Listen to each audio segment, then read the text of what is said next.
Hi, I'm Tyra G, your host of Frankly Speaking with Tyra G. Welcome again to our virtual global gathering of phenomenal women and all of you who love them. Yes, mothers, daughters, grand and great-grandmothers, fearsome and generous, humble and honest. In pursuit of new possibilities and purpose. Here we dig deep and we come up strong. For those of you joining us for the first time, each month we explore a new theme inspired by you. Yep, I said you. We bravely walk into places where tradition has taught us that there's some things that we just don't talk about, but not at this table. No matter how hard judgment knocks, it will not get in. Beloved, here we're living beyond the wreckage. Every week we experience, educate, encourage, and empower each other. We share some aha moments and stories that have been left in our pockets for far too long. Every week, we start right where we are. I got to tell you, I am celebrating. We are in month 10 of Frankly Speaking with Tyra G. Now, all that is a dream come true, but I couldn't do it without you. I thank God for every remembrance of your kindness, your thoughts, your creativity, and your support. I couldn't do this without you. I really don't want to. You're listening to Radio Fairfax, Virginia, on your TV, computer, or mobile device, and we are webcast every week worldwide on the internet at www.radiofairfax.org. Should you miss us, have that hot date or that dinner engagement or that graduation party, that's okay. Check us out on YouTube. Just key in Frankly Speaking with Tyra G. And if you want to have a one-on-one with me, that's easy too. It's Tyra at tyragarlington.com. Thank you so much for listening in. And thank you, Courtney Nero, for composing and performing our theme for Frankly Speaking with Tyra G. And for naming it very creatively, I'm listening.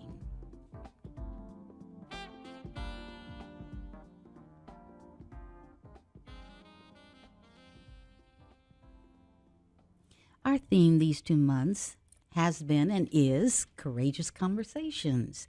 2 big words, both beginning with a C, and sometimes uncomfortable to do. For some of us, to get a return on an investment, we're going to have to authentically show up and be willing to be vulnerable. We're actually going to have to be perfectly imperfect and to receive and love the information that happens in the next 58 minutes. We're going to talk about issues that may be uncomfortable to think about, deal with, anticipate, and forgive. We're going to contemplate, evaluate, learn about, be surprised, and celebrate. But guess what we're figuring out? Information is both an offense and a defense. This past 2 months, you and I and our special guests have explored topics like issues and relationships relating to breast cancer, surviving it not once but twice, intergenerational caregiving of a senior with a disability, a developmental disability, a mother's unwavering pursuit to get her daughter back from sex trafficking, Fairfax County's leadership to prevent and end homelessness. An ex-convict discussed her journey into her current status of role model and mentor.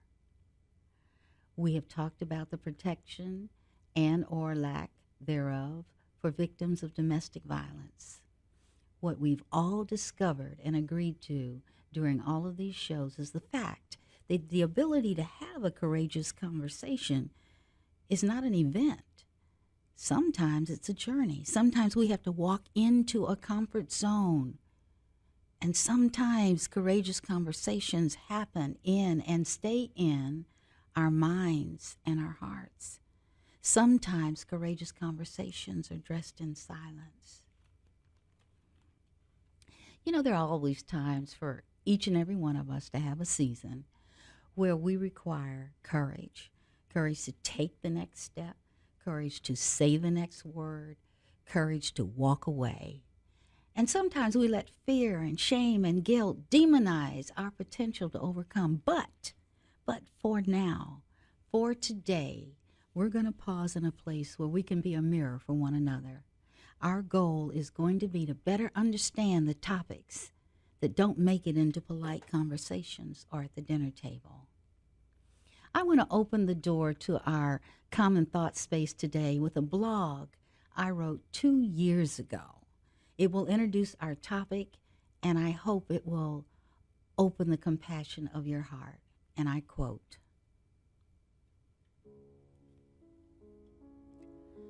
"Do you have a special needs child? My friend does. And I watched her accept the news and then wait. I realized what a wonderful person she was. She defined her special need child as a priceless blessing, and she was the perfect steward. I wanted to support her in every possible way. However, I needed more information. I was inspired by the following article from a mother raising a child with intellectual disabilities. Emily Pearl Kingsley wrote this article to provide and encourage an alternative perspective. The title is Welcome to Holland. I'm often asked to describe the experience of raising a child with a disability, to try to help people who have not shared that unique experience to understand it, to imagine how it would feel. Well, it's like this. When you're going to have a baby, it's like planning a fabulous vacation trip to Italy. You buy a bunch of guidebooks and you make your wonderful plans. The Colosseum, the Michelangelo David, the gondolas in Venice. You may learn some handy phrases in Italian. It's all very exciting. After months of eager anticipation, the day finally arrives. You pack your bags and off you go. Several hours later, the plane lands. The stewardess comes in and says, "Welcome to Holland." Holland, you say? What do you mean Holland? I signed up for Italy. I'm supposed to be in Italy. All my life, I've dreamed of going to Italy. But there's been a change in your flight plan. They've landed in Holland, and there you must stay. The important thing is that they haven't taken you to a horrible, disgusting, filthy place full of pestilence, famine, and disease. It's just a different place. So you must go out and buy new guidebooks. You must learn a whole new language, and you must meet a whole new group of people you would have never met. It's just a different place. It's slower paced than Italy, less flashy than Italy. But after you've been there for a while and you catch your breath, you look around and you begin to notice that Holland has windmills and Holland has tulips. Holland even has Rembrandts. But everyone you know is busy coming and going from Italy, and they're all bragging about what a wonderful time they had. And for the rest of your life, you will say, "Yes, that's where I was supposed to go. That's what I had planned." And the pain of that will never, ever, ever go away, because the loss of a dream is a very significant loss. But if you spend your life mourning the fact that you didn't get to go to Italy, you may never be free to enjoy the very special, the very lovely things about Holland. After hearing Emily's article, I wanted to encourage you through it today. It's time now to open your heart. VeryWellFamily.com published online that special needs is an umbrella term for a wide array of diagnoses, from those that resolve quickly to those that will be a challenge for life, and those that are relatively mild to those that are profound. It covers developmental delays, medical conditions, psychiatric conditions, and congenital conditions that require accommodations so children can reach their potential. No matter the reason, the designation is useful. It can help you obtain needed services, set appropriate goals, and gain an understanding of your child and the stresses your family may face. Special needs, though, are commonly defined by what a child can't do, milestones unmet, foods banned, activities avoided, or experiences denied. These hindrances can hit families hard and make special needs seem like a tragic designation. There is no protective barrier that can protect all children everywhere. Some will suffer and cannot survive without our unconditional generosity, love, patience, medical and research genius, and financial backing. After the break, we're going to meet a woman who embodies a generous and creative spirit that not only thinks outside the box, but what she cannot do with the box to help children in need. She's more than a teacher.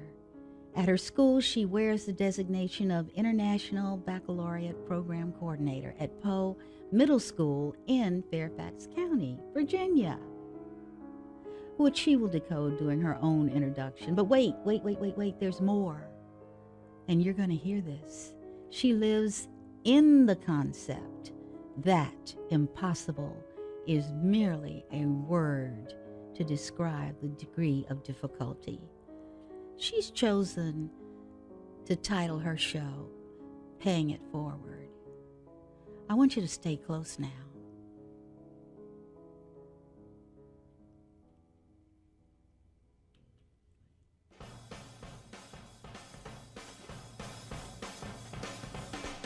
Choose radio. Choose a big stereo. Choose loudspeakers, car hi-fi, compact disc players, and electrical antennas. Choose sitting on that couch listening to mind-numbing, spirit-crushing commercial radio shows. I chose something else. And the reasons? There are no reasons. Who needs reasons when you've got Fairfax County's own freeform radio station that's always commercial-free? It's your station. Use it.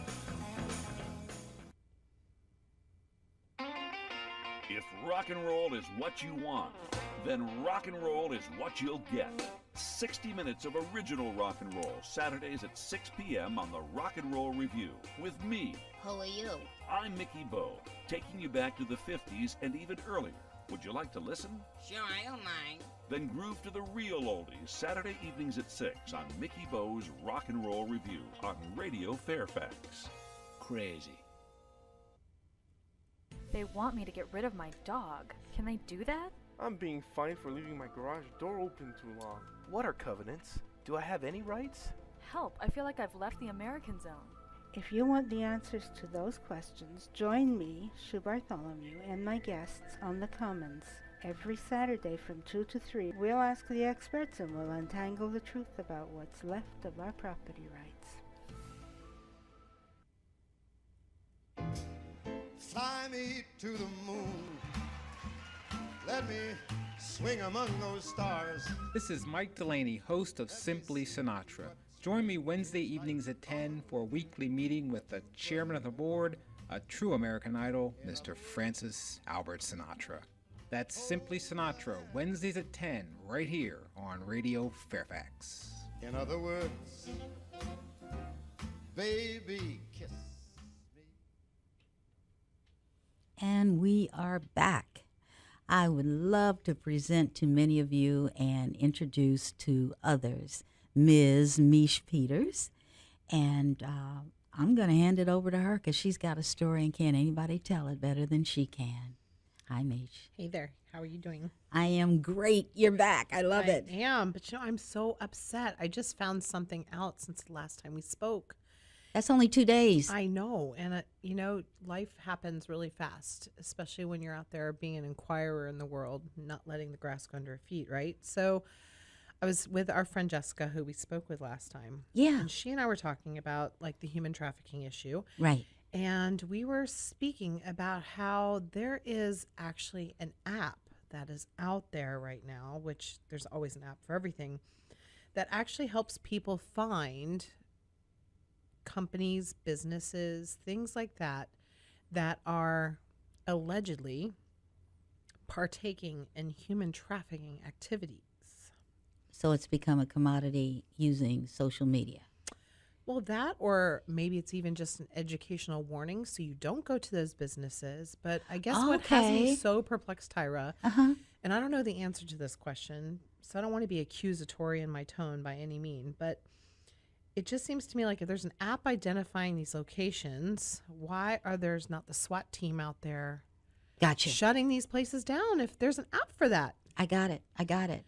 You know, it has me so perplexed and so upset. And then, being the fact that I had these thoughts, and again, you have to think, I was kind of like talking about it. We found out a lot of it has to do with the lack of funding within our own police, our community systems that support stopping these things. Right, right. I guess there's only like maybe one or two people in the Fairfax County Police Force. Now, I did talk to someone who was there and has since started a nonprofit, and he did say minimal, handful of people focusing on this at any one time.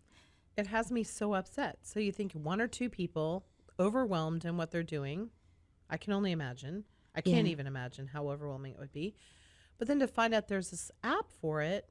Which is actually guiding them to where they need to go, if Right. indeed it's real. Right. Okay. And like I said, I'm not, I don't know, but it just has me so perplexed because I think to myself as a community, I mean, there's so many things that we should be telling people, our leaders, about to Right. how to spend monies and like everything else. But I think to myself, this is such an issue. We have such a problem in this area. It is such a hot topic as far as concern, and it's out there. And we should be doing something more about letting our community leaders know that we need some more support out there to shut these places down and get them out of our community. I think what you're also talking about is where we place our values. Right. And you get what you invest in. Absolutely. Now, a couple of things. After we talked, Mm-hmm. I was reading some follow-up research, and it was saying this Northern Virginia in the United States is a magnet. We've got 3 airports. We've got trains. We've got buses. We've got trucks. We have a communication system, and we're diverse. We are the prime place for human trafficking. But the other thing we talked about on Monday was there are a lot of people that don't understand, one, what it really is, because they're thinking it's happening in Cambodia and other places. Which They don't, it is. Yeah, but they don't understand how severe it is right here. And what we have to do if we're talking about having another generation, a healthy one, a non-stressed, depressed, PTSD group of children, we have to flip the switch and get the information out. Right. That information is it hasn't gotten to my heart yet because I'm having a visceral response. I'm with you there, but I had to share it because I was just. I'm we were glad you talking about did. it. I'm glad you did, and I hope everybody listening is going, what? Right. And I hope that they're Googling sex trafficking and find out what really exists right here. Mm-hmm. So, Or maybe it's inspiring somebody who has access to something that can do something about it. like money. Funding, Yes. influence. Yes. Influence. Like I said, we Influence. had time, treasure, and talents, right? Yes. Those are the 3 factors last time we talked. Right. And so maybe there's some people out there that have those 3 things that they can contribute to help solve that problem. That's true. That's You true. So there's hope. There's always hope. I think it is important for us, however, to shine light when we can. Absolutely. And so speaking of shining light, you are a shining light. And I first met Meesh I saw her present at a Rotary function, and she would just let little things slip here and there about what she did. And I said, wait a minute. I need more of her. I need more conversation. So thank you for coming back. And please think of yourself as a human library book. Okay. And have our listening audience hear your preface to the extent that they want to keep turning the pages and learning more about you. Who are you? Oh, who am I not? Okay, Right? yes. Okay, so let's start there. I mean, I feel so blessed because I am someone who grew up in a family of kind of rebellious thinking over open-mindedness, right? So my grandparents were dairy farmers. My other set of grandparents were miners out in the West. Wow. Oregon Trail. Uh-huh. I come from such diversity myself as a second generation American on one side, and been here since the Mayflower on the other side. But I think what I'm really most proud of that explains a lot of the facets to my purpose or mission in life and what I'm doing is the fact that I grew up in a family where, my dad was a first generation Peace Corps member. Okay. Everyone in my family has a vowel profession, whether it's educator, military, armed forces, or, agriculture with farming. So I take really a lot of pride in knowing that I come from stock that are doers, that think, who have trials and tribulations, but kind of rise through it and do something for their community. I mean, I grew up, with that philosophy. I grew up here in a church at St. Matthew's United Methodist Church here in Annandale. And I grew up with the mentality of as a Christian, if you see someone in need, do something about it. And if you can't do something about it, find somebody who can. Don't just let it go by. That's your out of the box. And oh, by the way, what do I do with the box? Thinking. Right. Yeah. And I was just raised with that. And I'm so blessed, from, going on vacations when my parents were big world travelers. And so we never went to the chalets and the resorts. We always took trips around what we were learning next year in school. If it was World War II, my parents took us to Germany. We went to Dachau and Auschwitz and learned the real thing, or... we did a lot of service, in our church with going to Appalachia and building houses or doing soup kitchens over the holidays. So, that's just how I became. That's your DNA. It's just part of, I don't know anything else. I hear you. I'm so blessed, right? Yes, you are. But, with all that came a lot of trials and tribulations. I grew up and I have a few people very special to me in my family who had significant learning disabilities and cognitive disabilities. And so I kind of grew up as someone who was a caregiver for those around me who had disabilities. So that was, again, a part of who I was becoming, where I became an advocate to stand up. There's, someone very close to me in my family. I can remember in school, teachers kind of chastising this family member, and I overheard it. And I remember going to my family going, this is not okay. And being an advocate right then and there when I probably should have been a little scared to do it, I don't think so. But it was the right thing to do. Yes. And then I think, like the other piece is I'm also an orphan. My sister and I lost my parents very young. On my 16th birthday, I found out my mother had breast cancer. And then my father died when I was 19. And then my mother died 5 years later from that. And so then it's just my sister and I left over. So we really kind of had this really untraditional life of kind of surviving. And now that I'm a little older and I have my godchildren and my nieces and nephews that are that age, when I lost my parents, I think, oh my gosh, we were so young. But, my parents gave us that good foundation to be survivors and to get that grit to do something. And I have a great family other than, that I still have that's supportive. I have friends that have become family. It's just who I am. You are you. And one part of you is teacher. One part of you is mentor. One part of you is survivor. This is what I'm hearing. One part of you is coach. One part of you is advocate.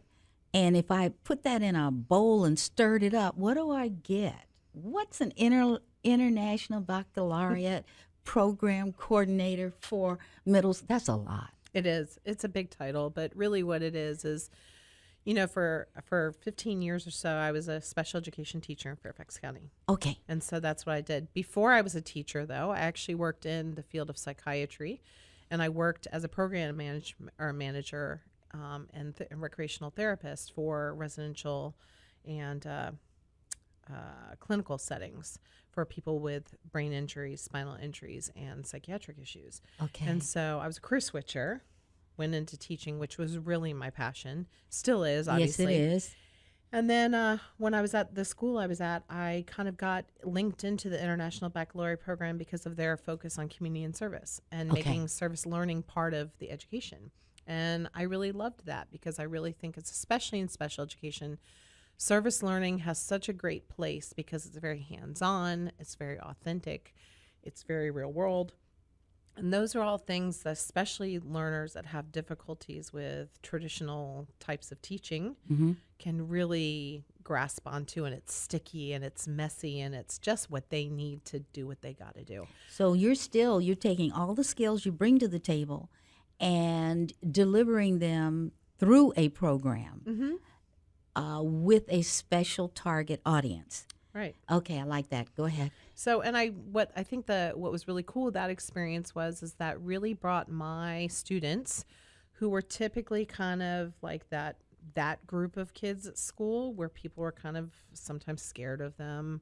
They They're call them different, them. them. And because of the leadership they were developing and being able to see them contributing and doing real life beneficial things for their school, they got accepted, and suddenly they were like, other kids were like, oh yeah, let us help you with that. And it kind of like changed the whole community at our school.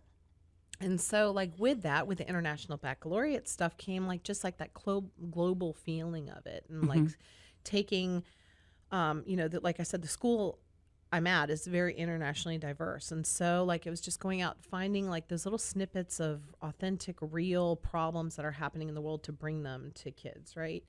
And that program allows me to do that. Give an example, a specific example of something you focused on, a unit or something you focused on with the kids. And sure. Like, so the first kind of big thing we did when I was a community service leader is we integrated a World War II unit with doing a food drive.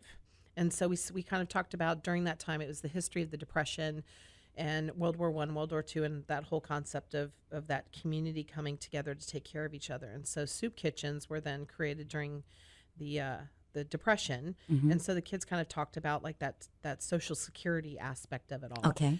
And so then the kids started like, well, let's do like a canned food drive. And then we got math involved with measuring, and making it a competition. It was really fun. And so we kind of started out with that. Well, then we started talking about the global aspect of how that there is, such a need around the world about hunger. And so we kind of started with this Hunger Games before there was the movie The Hunger Games. And the kids really learned about, the effects of weather and government and politics on food security around the world. And so the kids did research on that. And so then some of them would go to their own countries that they came from, or some of our kids were in refugee camps coming and speaking to the kids going, oh yeah, I never knew I'd go 2 or 3 days without eating. And they would tell their peers about it, And so then we would actually do things. And so we started with a canned food drive, and that was for our own community. Then we did a field trip where we did learning about science and watershed, and we went out to the Shenandoah, and we had the kids there create an organic garden where then that produce was then given to the people of poverty in that area, so they had fresh produce. So I'm hearing a lot of excitement. The process, I remember when I was teaching, we called it interdisciplinary, thematic. We had those kind of words where you could bring in